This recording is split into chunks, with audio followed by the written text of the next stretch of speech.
the desktop app. Here you have all your colleagues collected under Contacts in the first tab.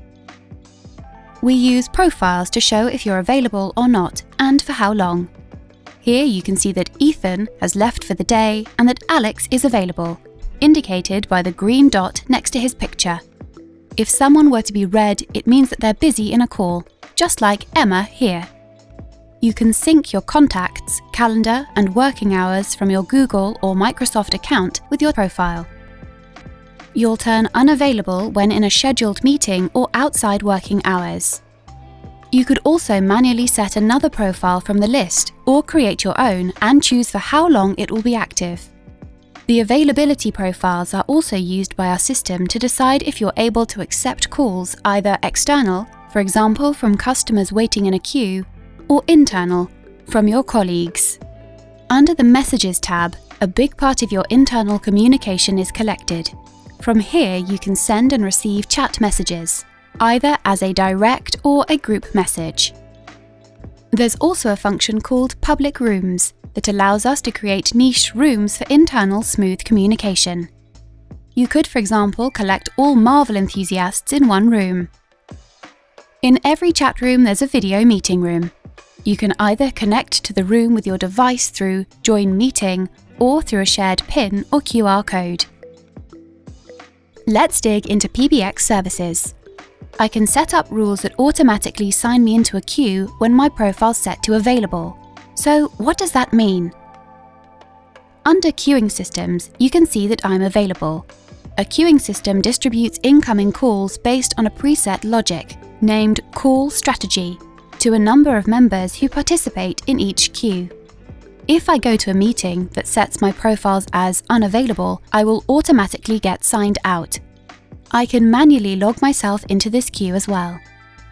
Let's see what happens if we get an inbound call as I'm currently logged into this queue. So now somebody is calling. The amount of calls in the queue will be shown here, and I can answer incoming calls from here. If I want to transfer this call back to the queue, I can do so as blind or attended. If I transfer it blind, the recipient will see the inbound caller's number. If I transfer it as attended, the recipient will be able to see my number. I could also transfer the call to a specific colleague. So if I transfer the call to Victor, it's the same thing. I can transfer it blind or as attended. During the latter, I will be able to talk to Victor before completing my transfer. The web and mobile app looks and feels exactly the same. Here you can see we have an ongoing call. It's the same ongoing call as in the desktop.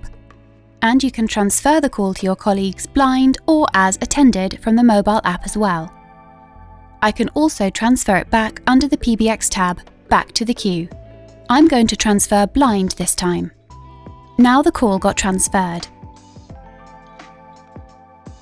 Here you can mark the call as handled. This is a great function for you and your supervisor, who now can see that the call has been handled.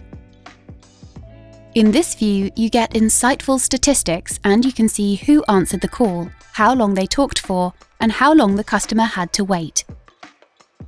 If you're on the move, you can see all live statistics from the mobile app, the answer ratio, the average waiting time, the average talk time, as well as the service level. Here, a supervisor can log people in and out of the mobile app as well. You can also open and close the whole queue. Under the Settings tab, there are more settings options that enable further customization. For example, changing the opening hours or the call strategy. Call strategy is where an administrator or supervisor can choose how the calls are going to be distributed amongst members of the queue. Whether you want everyone to receive incoming calls or if you want it to be randomized or prioritized.